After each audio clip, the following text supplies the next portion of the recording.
آج جو جرائم اور کرائم کا گراف جو بڑھ رہا ہے نا، اس کی واحد وجہ یہ ہے کہ آج ہمارے وہاں جو بڑے بڑے عہدوں پر بیٹھے ہوئے ہیں، جن کے پاس میں عہدے ہیں، جن کے پاس میں انصاف کرنے کا دائرہ ہے، جن کے پاس میں انصاف کرنے کی قوتیں ہے، فرمایا وہاں پر بدامنی ہو رہی ہے، وہاں پر انصافی ہو رہی ہے، وہاں پر انصاف کا معاملہ نہیں ہو رہا ہے۔ فرمایا اگر اس ملک میں، فرمایا جس معاشرے میں رہنا چاہتے ہو، فرمایا وہاں پر جرائم اور کرائم کو ختم کرنا چاہتے ہو تو وہاں پر آپ کو انصاف کرنا ہوگا۔ فرمایا وہاں انصاف کے معاملے میں چاہے اپنا ہو یا پرایا ہو، چاہے غیر ہو یا اپنا ہو، فرمایا چاہے امیر ہو یا غریب ہو، جہاں انصاف کا معاملہ ہے فرمایا اس کے ساتھ انصاف کرنا۔ فرمایا جب معاشرے میں انصاف کیا جائے گا، ہر کس و ناقص کے ساتھ میں انصاف کیا جائے گا، فرمایا جرائم ختم ہو جائیں گے، یہ کرائم ختم ہو جائیں گے۔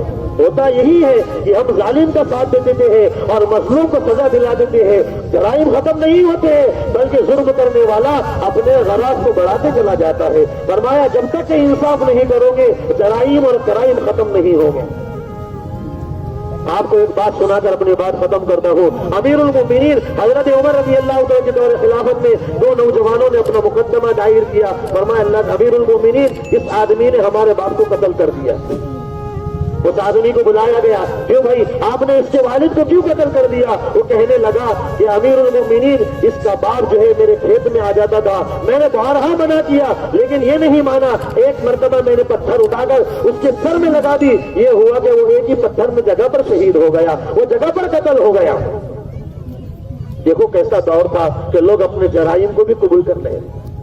غلطی ہو گئی، فرمایا ہاں ہمیں سزا کا مستحق ہو۔ یہ نہیں ہے کہ اپنے گناہوں کو چھپانے کے لیے، اپنے جرم کو چھپانے کے لیے رشوتیں دی جاتی ہے۔ فرمایا یہ رشوتوں سے فرمایا معاملہ نہیں، گناہ بڑھتے چلے جائیں گے، انصاف جو ہے نہیں ہوگا، فرمایا لوگ ایک دوسرے پر ظلم کرنے والے بن جائیں گے۔ اس آدمی نے اپنے جرم کا یہ اعتراف کر لیا، دیہات کے رہنے والا تھا۔ حضرت عمر رضی اللہ عنہ نے فرمایا تم پر قصاص جاری ہوگا۔ کیا فرمایا؟ تم پر قصاص جاری ہوگا۔ امیر المومنین فرمایا میں اپنے جرم کا اقرار کرتا ہوں اور میرے جرم کی جو سزا ہے جو شرعی اعتبار سے بنتی ہے آپ کو نافذ کرنے کا حکم ہے، لیکن فرمایا مجھے 3 دن کی مہلت دے۔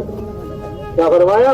مجھے 3 دن کی مہلت دے دے کہ میں کھیت میں رہنے والا ہوں، میرے چھوٹے چھوٹے ننھے معصوم بچے ہیں، میرا پریوار ہے، تاکہ میں ان کے بتا کر آ جاؤں کہ میں ایک جرم کی سزا میں قتل کرنے والا ہوں، مجھ سے قصاص لیا جائے گا، تاکہ میں اپنے بچوں کو کچھ چیزیں امانتیں دے کر آ جاؤں اور ان کو جو ہے تو کچھ ان کے کھلانے اور کھانے اور پانے کا نظم کر کے آ جاؤں اور میں ان کے ساتھ میں اپنی معافی کا اعلان کر لوں۔ ٹھیک ہے انشاءاللہ۔ ہاں اگلے صفوں کو بھی مکمل کر لے، جہاں درمیان میں جگہ خالی ہے نا آگے بڑھ جائے۔ ہاں انشاءاللہ العزیز کھڑا کر دیتے یہ بات ختم کر دی۔ ٹھیک نہیں بھائی 2 منٹ اس بات ختم کرتا ہوں اپنی۔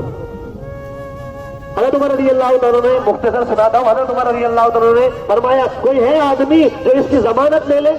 کوئی ہے ایسا آدمی جو اس کی ضمانت لے لے؟ اب اس آدمی کو، دیہاتی آدمی کو کوئی جانتا ہی نہیں تھا۔ حضرت عمر رضی اللہ تعالیٰ سارے کے سارے صحابہ نے اپنی گردنیں نیچے ڈال دی۔ کیوں؟ معاملہ یہ تھا ضمانت لینے والا آدمی، اگر وہ آدمی مجرم نہیں پہنچا تو جس سے ضمانت لی ہے اس کو سزا ملے گی، اور اس آدمی کو کوئی پہچانتا نہیں تھا۔ فرمایا سارے کے سارے صحابہ نے اپنی گردنیں جھکا دی۔ وہ آدمی نے چارے مجمع کی طرف اپنی عزت اور عاجزی اور انکساری کی نظریں دوڑائی، لیکن کسی نے نظر نہیں اٹھائی۔ حضرت عمر رضی اللہ عنہ نوجوانوں کو کہا میں چاہتا ہوں کہ آپ اس کو معاف کر دیں۔ انہوں نے کہا نہیں، ہم اپنے باپ کے جرم کی سزا اس کو سنانے کے لیے تیار ہیں، آپ اس کو سزا سنائیں۔